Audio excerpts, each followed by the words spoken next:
Dear teachers, welcome to JS in English Learning. We are with Unit 7 of PGTRB English, and we are discussing Rabindranath Tagore's Gitanjali. We have seen the introduction, we have seen the meaning of Gitanjali, we have seen the publication details. Now we are getting into the discussion, detailed discussion of the 103 lyrics. We will separate, we will conduct this class like in 2 sessions. In today's session, we will discuss 50 lyrics. இப்போ இந்த 50 lyrics பார்க்க போறதுக்கு முன்னாடி நம்ம ஒரு சில விஷயங்கள் தெரிஞ்சுக்கணும். என்ன அப்படின்னு கேட்டீங்கன்னா, there are 4 stages for spiritual attainment. இந்த 4 stages நமக்கு புரிந்தால்தான் நம்ம என்ன பண்ண முடியும் அப்படின்னு கேட்டீங்கன்னா, கீதாஞ்சலியை முழுமையா புரிஞ்சுக்க முடியும். Because it's a highly mystical text written using esoteric language. Esoteric அப்படின்னு சொன்னீங்கன்னா, it is called a secret language, a coded language. இது வந்து எல்லா ட்ரெடிஷன்லையும் இருக்கு இந்த ஈசோட்டெரிக் லாங்குவேஜ். சூனிய சம்பாஷியா அப்படின்னு சொல்லுவாங்க. நீங்க திருமூல திருமந்திரம் எடுத்தீங்கன்னா, திருமூல திருமந்திரத்துல கமெண்ட்ரி செக்ஷன் போனீங்கன்னா அங்க பாத்தீங்கன்னா they speak about the language of திருமூலஸ் Thirumanthiram is that of சூனிய சம்பாஷியா. சூனிய சம்பாஷியா அப்படின்னு கேட்டீங்க, அப்படின்னா என்ன அப்படின்னு கேட்டீங்கன்னா, it is nothing but coded language, secret language, parabolic language. நீங்க கிறிஸ்டியானிட்டிக்கு போனீங்கன்னா, ஜீசஸ் கிரைஸ்ட் நியூ டெஸ்டமெண்ட்ல பாத்தீங்கன்னா, the language that he uses is not very plain language. Normally நீங்க பாத்தீங்கன்னா, when we speak about poetry is highly symbolic. That too, when it comes to religious poetry. பக்தி இலக்கியம் அப்படின்னு எடுத்துக்கிட்டீங்கன்னா, பக்தி இலக்கியம் is highly symbolic. Okay, highly symbolic. அதுல பிளெயினா நம்ம எல்லாத்தையும் அப்படியே மீனிங் எடுத்துக்க முடியாது. அதுல உள்ளீடாக தான் சொல்வார்கள். அதுதான் நம்ம சிம்பாலிக் லாங்குவேஜ் அப்படின்னு சொல்றோம். அதுதான் நம்ம ஈசோட்டெரிக். அந்த யாருக்கு அப்படின்னா எல்லாருக்குமே இது புரியாது. யாரு அதில் ஆழ்ந்து உள்ள மூழ்கி முத்தெடுக்கிறதுன்னு சொல்றாங்க. அந்த மாதிரி யாரு உள்ளே ஆழ்ந்து போய் அதனுடைய பொருள் புரிந்து கொள்ள வேண்டும் என்ற வேட்கையோடு இருக்கிறார்களோ அவர்களுக்கு மட்டுமே புரியும்படியாக இந்த கவிதைகள் இயற்றப்பட்டுள்ளன. சரி, இப்ப now coming to the background of Gitanjali. நம்ம ஏற்கனவே என்ன சொல்லியிருக்கோம் அப்படின்னா, Gitanjali is a song offering to God.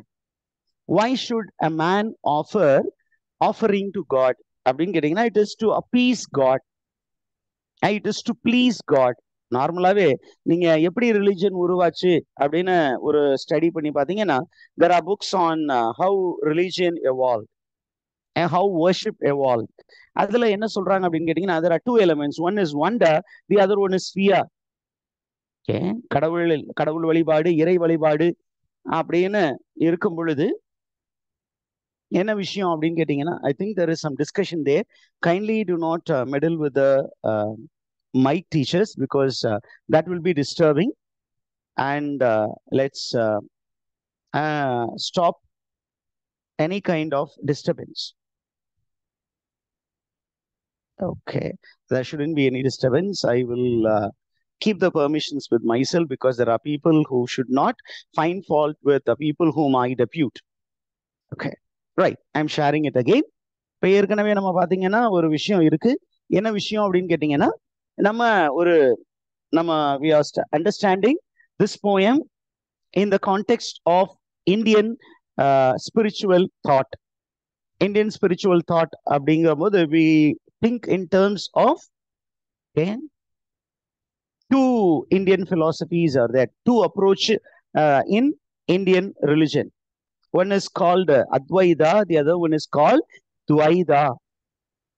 Dvaita, Advaitam அப்படின்னு நமக்கு இந்தியன் ரிலிஜன்ல 2 பிரான்ச் இருக்கு. துவைதம் அப்படின்னு கேட்டீங்கன்னா, it is called duality.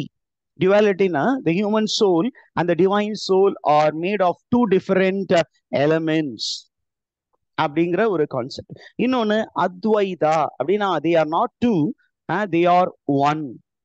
So there is a possibility of the Paramatma and the Jeev Atman. Jiva Atman. ஜீவ ஆத்மன் அப்படின்னா இந்த மனித ஆன்மா, இந்த மனித உடலிற்குள் இருக்கக்கூடிய இந்த ஆன்மா என்னப்பா, அந்த ஆன்மாவும் அந்த பரமாத்மாவும் ரெண்டுமே ஏறக்குறைய ஒரே பொருளினால் ஆனது. அந்த ரெண்டும் ஈஸியா மிங்கிள் ஆயிரலாம் அப்படிங்கிற ஒரு கான்செப்ட் அத்வைதா. இப்ப அத்வைதத்துல தான் நமக்கு வந்து இந்த ஒரு போயத்தை, இந்த ஒரு பர்டிகுலர் கலெக்ஷன் வந்து எந்த எந்த அப்ரோச்ல வைக்கணும் அப்படின்னு கேட்டீங்கன்னா அத்வைதால தான் வைக்க முடியும்.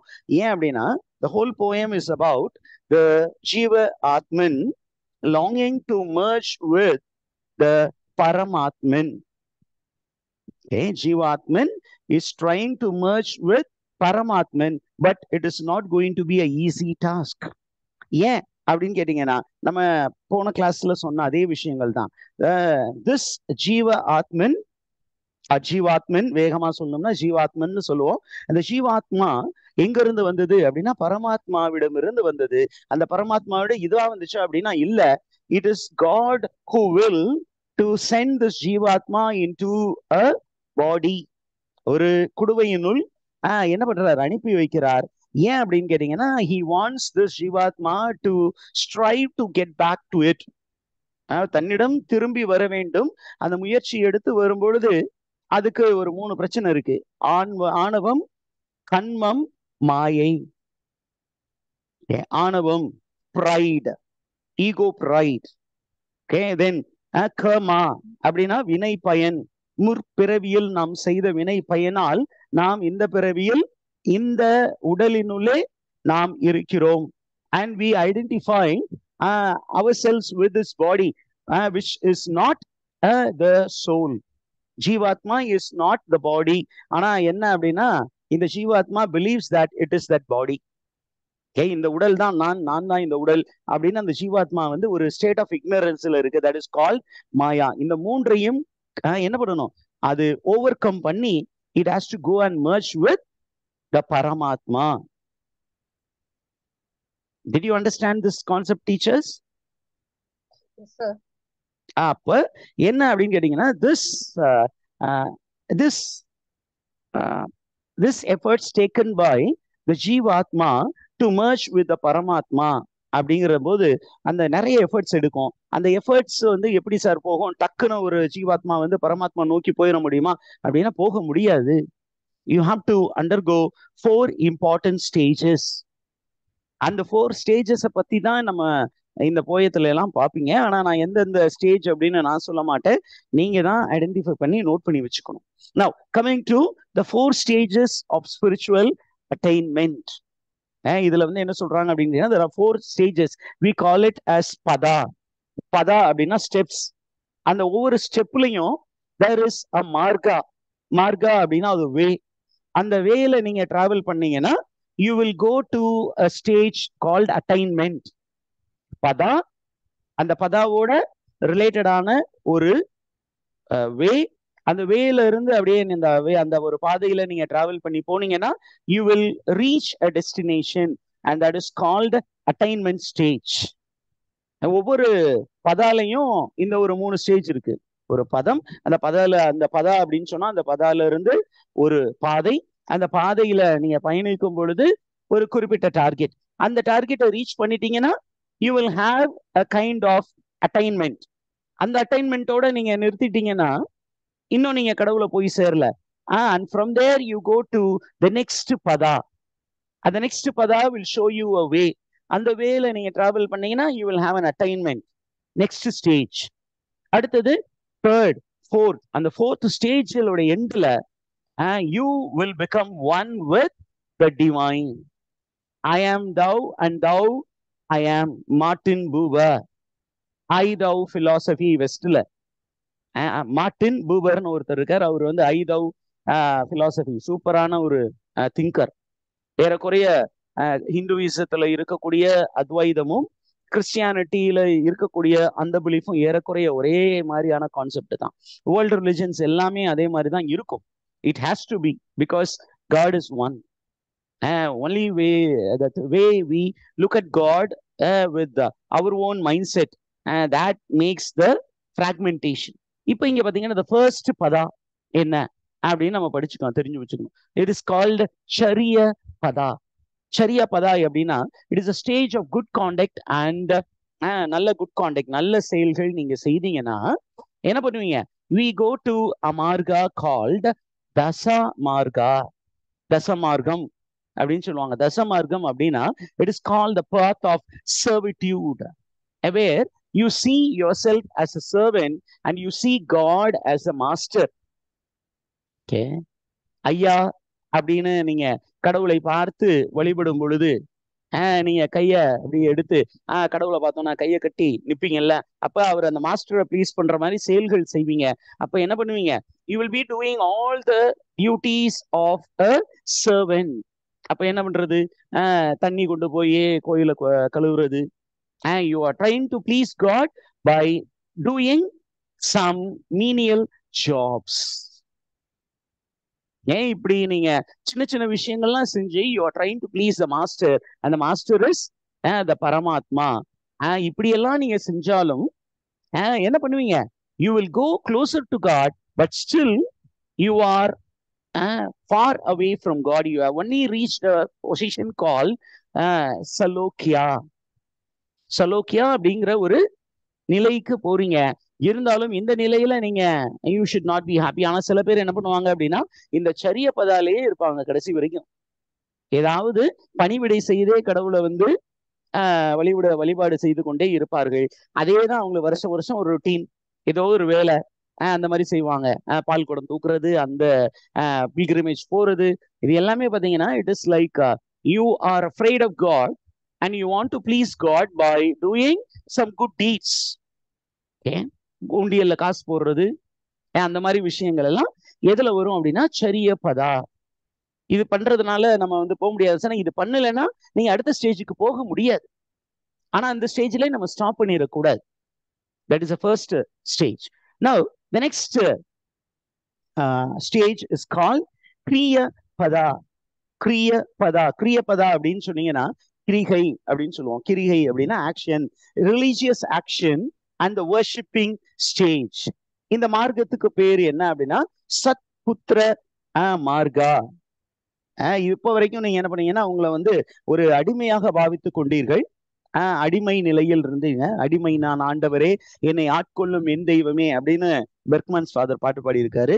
அதே மாதிரி ஹிந்துயிசத்துல நிறைய இருக்கு, இஸ்லாம்லயும் இருக்கு. நவ் கமிங் டு சத் புத்திர மார்கா. சத் புத்திர மார்கா. புத்திர மார்கா அப்படின்னா you identify your self as a son to the father and you try to move closer to the father, and this stage is called samipya. samipyana you are moving closer to God. முன்னாடி அடிமை நிலையிலிருந்து அடுத்த ஸ்டேஜுக்கு போயிட்டு அப்பா அப்பா பிதாவே அன்பான தேவா அருமை இரட்சகரே, our father in heaven who art in our father who art in heaven hallowed be thy name. அப்பா தெய்வமே அப்படின்னு கூப்பிட்டுட்டு இருந்ததை விட்டுட்டு அப்பா தந்தையே அம்மா இறைவா போற்றி அப்படின்னு ஒரு அடுத்த ஸ்டேஜ் போறீங்க. So you are moving closer to God and you are nearing God, but you have not become one with God. இப்ப அடுத்த ஸ்டேஜ் என்ன சார் அப்படின்னு கேட்டா, it is called யோக பதா. That is a stage of uniting by meditating. by meditating and இத வந்து என்ன மார்கான்னு சொல்றாங்க? இட்ஸ் கால்ட் சக மார்கா. சக மார்க்கம். சக மார்க்கம்னா we feel that we are equal. இது வரைக்கும் கடவுளை வந்து அப்பான்னு கூப்பிட்டாலும் அப்பாவுக்கும் பையனுக்கும் எப்பொழுதுமே நம்ம இப்ப இருக்கிற சிச்சுவேஷன்ல பார்த்தீங்கன்னா அப்பாவுக்கும் பையனுக்கும் இன்டிமெசி இருக்கிறது ரொம்ப ரொம்ப நெக்லிஜிபிள் பர்சன்டேஜ் தான். அப்பாவும் பையனும் வந்து ரொம்ப ஃப்ரெண்ட்ஸ் மாதிரி பழகுறது அப்படிங்கிற ரொம்ப கம்மியா. மற்ற எல்லாருமே வந்து அப்பா வந்து கொஞ்சம் டிஸ்டன்ஸ் மெயின்டைன் பண்ணி தான் இருப்பீங்க. ஆனா you are very intimate, but still there is a gap. Ana when you go to yoga pada or sagamarga, you are now moved one step ahead and you call God as your friend. டே நண்பா, எனக்கு இது வேணும்டா அப்படின்னு உரிமையோட கேட்கிற அளவுக்கு you are becoming one with God. And this stage is called sarpuya patavi, which means you feel that you and God have shared the same likeness. You have activated the super brain in you, the super conscience in you, and you feel that you are very, very close to God, the alter ego of God. I am the alter ego. அது எப்போ முடியும் அப்படின்னு கேட்டீங்கன்னா, இந்த சக்ராஸ் எல்லாம் activate பண்ணும். ஏன் நமக்கு இந்த சக்ரான்னு சொல்றாங்க இல்லையா, சக்ர yoga. Have you heard of that, teachers? The various chakras?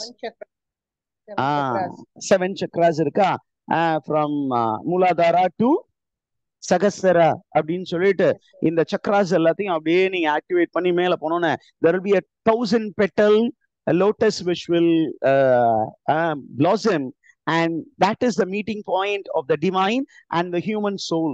இந்த ஜீவாத்மா கீழ இருந்து அப்படியே டிராவல் ஆகி அப்படியே மேல வந்து இந்த இடத்துல வந்து பொழுது அங்க வந்து ஒரு சிம்பாலிக்கா ஒரு தாமரை மலரும்.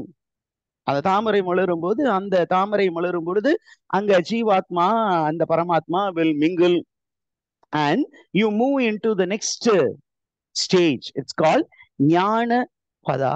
You become a wise man. And இந்த மார்க்காவுக்கு பேர் வந்து சன்மார்க்கம், ஆர் அத வந்து இங்கிலீஷ்ல என்ன சொல்றோம், it's a true path.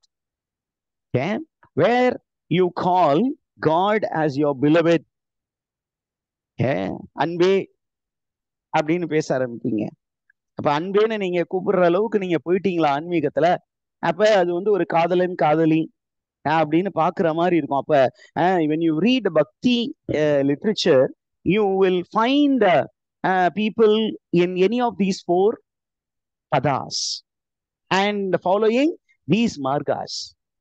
Okay, அப்ப காதல், அந்த காதல் ரசம் சொட்ட சொட்ட ஒரு சில கவிதைகள்லாம் இருக்கும். நீங்க பார்த்திருப்பீங்க, நீங்க பைபிள் ஒருவேளை படிச்சிருந்தீங்கன்னா அங்க பாத்தீங்கன்னா ஓல்ட் டெஸ்டமெண்ட்ல யூ ஹாவ் உன்னத சங்கீதம், எக்லேசியாஸ்டிகஸ், வேர் a man speaks a very erotic language. இது என்ன எரோட்டிசிசமா இருக்கே அப்படின்னு சொன்னீங்கன்னா, it is not just erotic, it is the man who has gone into the ஞானபதா or sanmarga stage where he describes his interaction with God using erotic language. And in the stage-க்கு பேரு what is it, Syojaya Patavi, or it is called union with God. You become one with God. I, thou, thou, I. In the distinction தெரியாம போய்விடும். Did you understand these four stages, teachers? The first pada is Chariya Pada, Kriya Pada, and Yoga Pada, Jnana Pada. இந்த 4 stage இருக்கு, இதோட 4 மார்காஸ் இருக்கு. 4 மார்க்கம் என்னன்னா, தச மார்க்கா, சத்புத்திர மார்க்கா, and சக மார்க்கா and சன்மார்க்கா. இந்த மார்க்கம்லாம் நம்ம ஃபாலோ பண்ணியிருக்கணும். இந்த 4 ஸ்டேஜஸையும் we can trace in Gitanjali. அப்பதான் இந்த போயமே புரிஞ்சுக்க முடியும், இல்லைன்னா ஏதோ கண்ணை கட்டி காட்டுல விட்ட மாதிரி இருக்கும். Okay, keep all these padas and margas in your mind, and I hope you have jotted down somewhere. Now we are going into the lyrics. Okay, after the completion of every lyric, you note down in which pada that Rabindranath Tagore is in this particular lyric. Lyric number 1. Okay, look at the various images. I will be focusing on the images which are found here. Opening line ஒரு few lines தான் இருக்கு. முக்கியமான விஷயங்கள் என்னென்ன focus பண்ணணும் அப்படின்னா, the very first line, Tagore is thinking about the creation of man and the nature of man. And how did God create man? அப்படின்னா, man is created. Look at the way he is addressing. Thou has made me endless. Okay, he has not used the term you. You is used between friends. ஏன் இது மாதிரி ஒரு சில விஷயங்கள்லாம், சட்டலான விஷயங்கள்லாம் நம்ம தெரிஞ்சு வச்சுக்கணும். யூ அப்படின்னு சொன்னீங்கன்னா, டேய் பாடா போடா அப்படின்னு யாரை கூப்பிடுவோம் அப்படின்னா நண்பரை தான் கூப்பிடுவோம். ஆனா சார், ஹவ் அப்படிங்கிறது ஓல்டு இங்கிலீஷ்னு சொல்லி ஈஸியா இன்டர்பிரேஷன் கொடுத்துட்டு போயிடலாம். But here you need to understand the மார்க்கா. Thou has made me endless.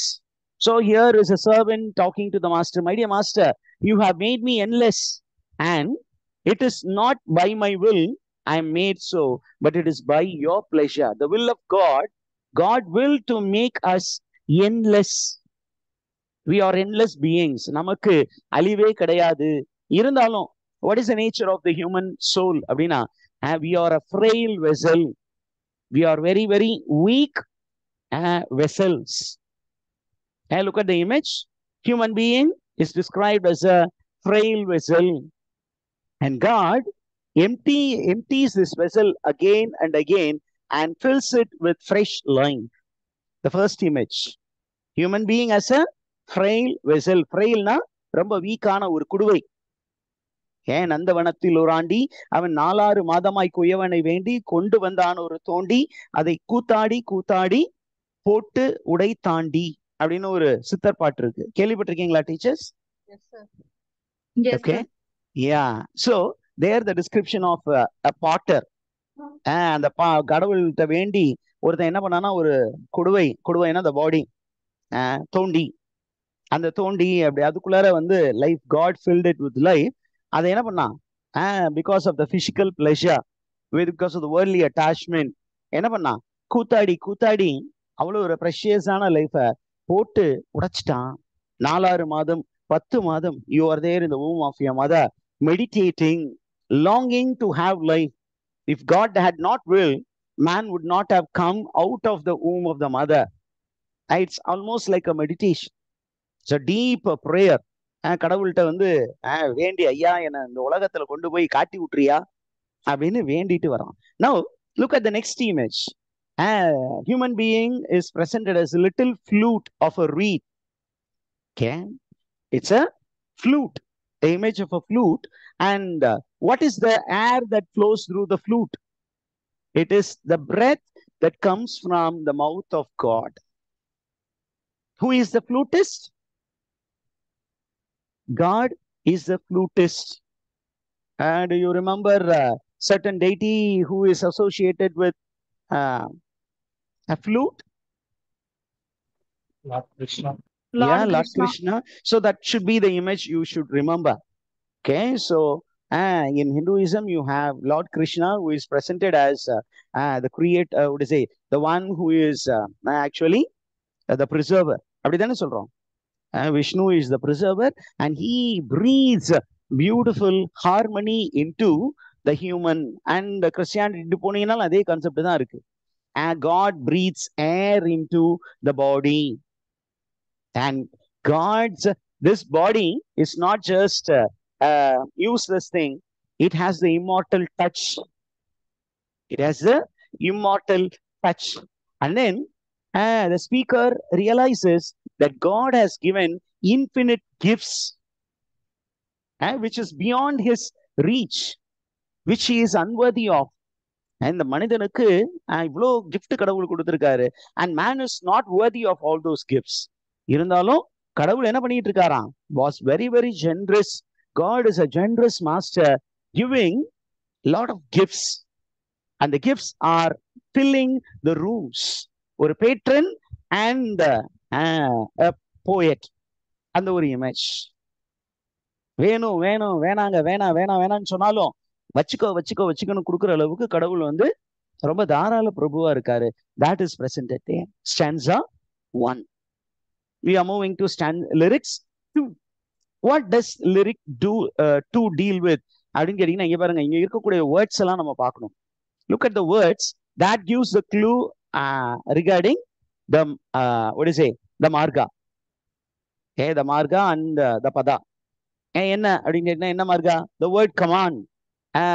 எந்த மார்கால பயன்படுத்த முடியும்? ஷரிய பதா.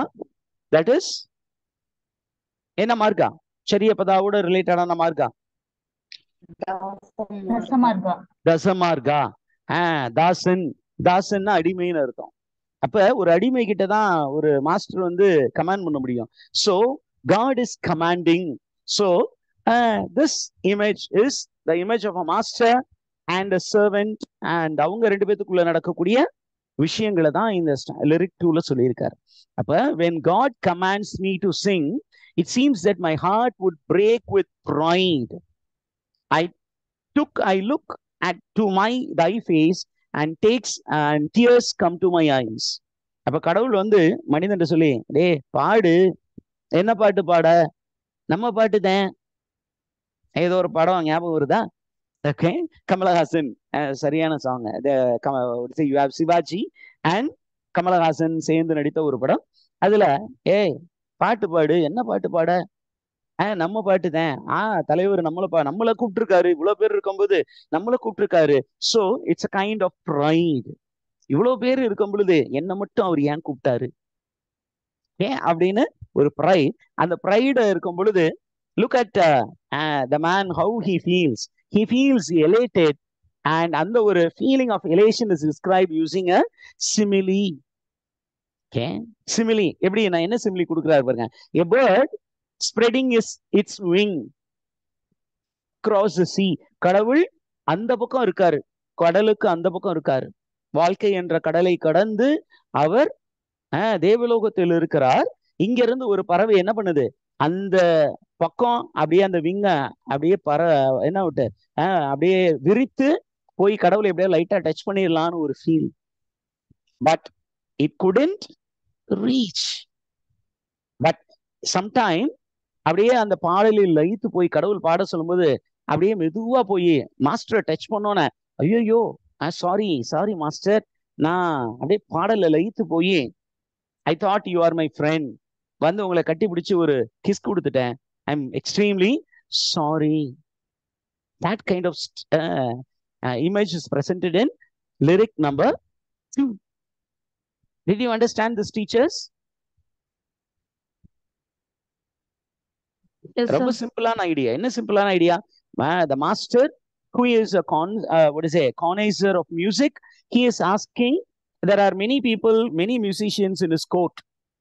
அப்ப அப்படியே பார்த்துட்டு வந்துட்டு, தம்பி நீ பாட்டு பாடு அப்படின்னு சொல்றாரு.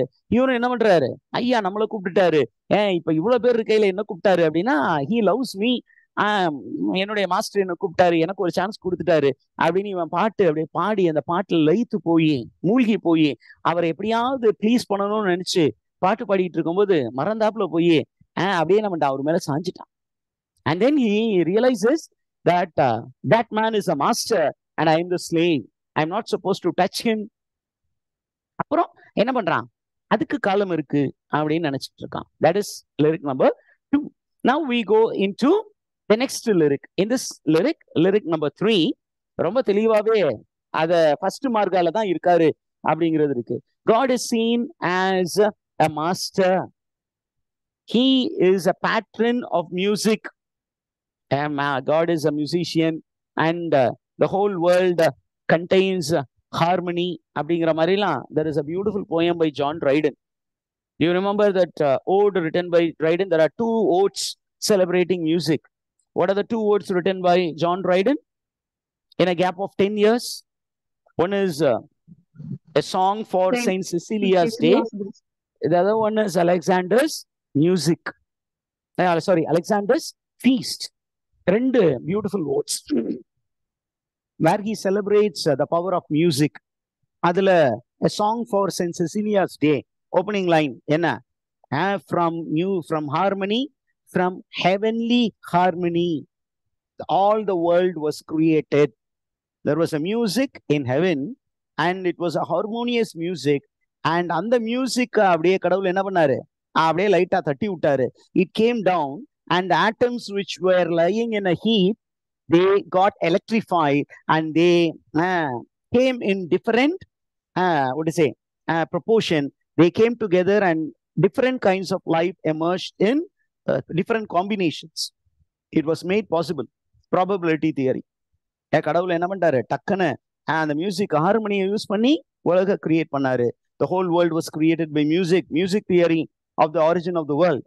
ஆரிஜின் ஆஃப் லாங்குவேஜை பத்தியும் நம்ம படிச்சோம், ஆரிஜின் ஆஃப் த வேர்ல்டை பத்தியும் அந்த மாதிரி ஸ்டோரிஸ் இருக்கு. இப்போ இங்க என்ன அப்படின்னா, again there is a pattern of music and there is a musician, and God is asking this man to sing, and God is singing a song, and the man who listens to it is filled with amazement. எவ்வளவு அழகா பாடுறாரு இந்த மனிதன் அப்படின்னு சொல்லி அந்த சாங்கை கேட்டோன்னே he is filled with happiness. Everything is symbolic. God takes man to himself by the harmony which he presents in nature. இயற்கையில் உறைந்திடும் இணையற்ற இறைவா, என் இதயத்தில் எழுந்திட வா அப்படின்னு ஒரு கிறிஸ்டியன் ஹிம் இருக்கு. இயற்கை, God is there in nature and nature appeals to us because there is harmony in nature. ஏன் இயற்கையோடு இருக்கணும் அப்படின்னா there is a lot of discord within us. நமக்குள்ள நிறைய போராட்டம் இருக்கு. இந்த போராட்டத்தை மறக்கணும் அப்படின்னா ஏதாவது ஒரு ரெசார்ட்டுக்கு போவோம். And in resort you get a beautiful music. Even in silence there is a beautiful music. ஒரு மியூசிக் பிளே பண்ணிக்கிட்டே இருக்கும்போது ஒரு படத்துல 20 நிமிஷம் there is no music played, which means silence itself has meaning. Between the keys, when you don't play, when you stop all of a sudden and give silence, silence is also part of music.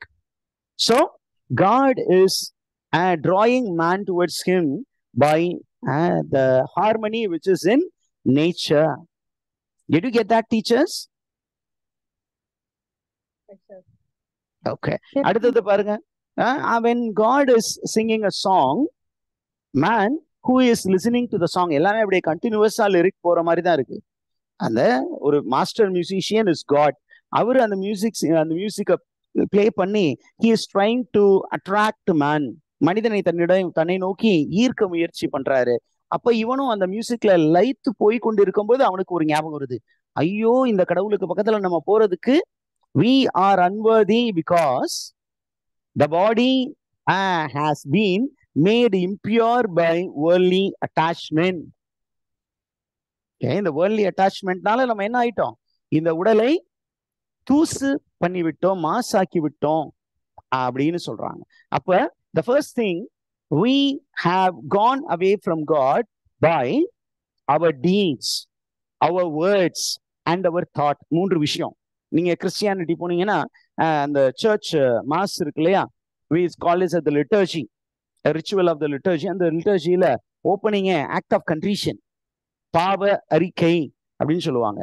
I confess to Almighty God and to you, my brothers and sisters, that I have sinned by my thought, by my words and by my deeds. என் சிந்தனையாலும் சொல்லாலும் கடமையை தவறியதாலும் பாவங்கள் பல செய்தேன். சிந்தனையால் தவறு செய்தல், அப்புறம் செயல்களால் தவறு செய்தல், கடமை தவறியதால், சிந்தனை சொல் செயல், இந்த மூன்று நாளும் நம்ம தவறு செய்துட்டோம். அப்ப we feel that we are unworthy. Did you get that, teachers? Yes, sir. இங்க நமக்கு வந்து காட பத்தி என்ன இமேஜ் கொடுத்திருக்காங்க அப்படின்னு கேட்டீங்கன்னா, God is presented as the fullness of truth. But when we have foul thoughts, when we have evil thoughts, we are going away from truth. உண்மையை விட்டு அகன்று செல்கிறோம். ஓகே, சோ அந்த ஒரு பிரச்சனை இருக்கு. ரெண்டாவது என்ன அப்படின்னு கேட்டீங்கன்னா, the man also realizes, ஒரு சைடு அவன் வந்து அன்வர்தியா ஃபீல் பண்ணாலும் இன்னொரு விஷயம் அவனுக்கு ஒரு சின்னதா ஒரு கான்சலேஷன் என்ன இருக்கு அப்படின்னு கேட்டீங்கன்னா, I should purify myself because God does not dwell anywhere else. He dwells in my heart. What is the dwelling place of God அப்படின்னு கேட்டீங்கன்னா, ஹிந்துவிசமும் அதை தான் சொல்லுது, இஸ்லாமும் அதை தான் சொல்லுது, கிறிஸ்டியானிட்டியும் அதை சொல்லுது. என்ன அப்படின்னா, the soul or the heart of the man is the dwelling place of God. Old testament எடுத்தீங்கன்னா பைபிள்ல சொல்லுது, here lies your footstool. God வந்து ஒரு மனிதன் சொல்ற மாதிரி இருக்கு. என்ன அப்படின்னா, where is the footstool? அவருடைய கால் மனை எது அப்படின்னா, it is the heart of the man, and the heart of the man has to be kept holy. It has to be kept impure. தேவையில்லாம என்ன பண்ணக்கூடாது, அதை மாசுபடுத்த கூடாது. அதனாலதான் என்ன சொல்றான் அப்படின்னா, உள் இரும் ஜோதி. கடவுளை சொல்லும் பொழுது அவர் வந்து கடந்து உள் இருப்பவன், உள் கடந்தும் இருப்பவன், உள்ளும் இருப்பவன். அப்ப உள்ள அவன் இருக்கணும் அப்படின்னா அந்த இருக்கக்கூடிய இடம் வந்து பியூரா இருக்கணும். Because God is the fullness of purity. Okay, so that image is presented. Okay, now number 5 என்ன அப்படின்னா, when the man feels that he is impure, he has the thought, sorry, I am a very impure man, but still I will try to make myself pure. என்னையே நான் pure ஆக்கிக்கொள்ள முயற்சி பண்ணுவேன் அப்படின்னு சொல்லிட்டு என்ன சொல்றான், கடவுள்கிட்ட போய் he is asking for a favor. Master, my dear master, I know I am unworthy of being your servant, but give me one chance. Let me sit by your side. உன் அருகில் ஒரு நிமிடம் உன் அருகினில் இருக்க அருள்வாயோ என் தலைவா. அந்த சிறு நொடியே ஒரு யுகமாய் மாறும் ஒரு சர்ச் ஹிம் இருக்கு, அழகான ஒரு சாங். அப்ப என்ன சொல்றாரு அப்படிங்கிறீங்கன்னா, I am unworthy fellow, I am trying to make myself your, please give me a chance to taste your bliss அப்படின்னு கேட்கிறான். அதுக்கப்புறம் அவன் சொல்றான், you know how unworthy a person I am. நான் ரொம்ப மோசமானவன். I have been working, I have been traveling in this world, and I have been indulging in a lot of hard work. And the hard work in the world is described by way of endless toil in a shoreless sea of toil. Look at the image. பயங்கரமான image. Work is described in terms of a shoreless sea of toil. முடிவே கிடையாது இந்த வேலைக்கு. எதுவுமே எனக்கு பத்தாது, எதுவுமே நான் என்ன சம்பாதிச்சாலும் எனக்கு பத்தல, என்ன செஞ்சாலும் எனக்கு போதுங்கிற நிறைவு வரவே மாட்டேங்குது. நான் இன்னமும் ஓடிக்கிட்டே இருக்கேன் இந்த உலகத்துல. ஆனா எவ்வளவு தூரம் ஓடினாலும் எனக்கு நிம்மதி இல்லாம போச்சு. எங்கே நிம்மதி நிம்மதி என்று தேடி பார்த்தேன், அது எங்கேயும் இல்லை. யாரோ வந்தாங்க, என்னென்னமோ சொன்னாங்க. ஆனா கடைசியில எல்லாத்தையும் எக்ஸ்ப்ளோர் பண்ணதேன், எங்கேயும் நிம்மதி இல்லை. அப்ப நிம்மதிங்கிறது எங்க கிடைக்கும்? It is only with you. So please give me one chance to experience little bit of peace. That is stanza number 5. Teachers, I think we will go for a break here. Do you have any doubts here, teachers, as of now?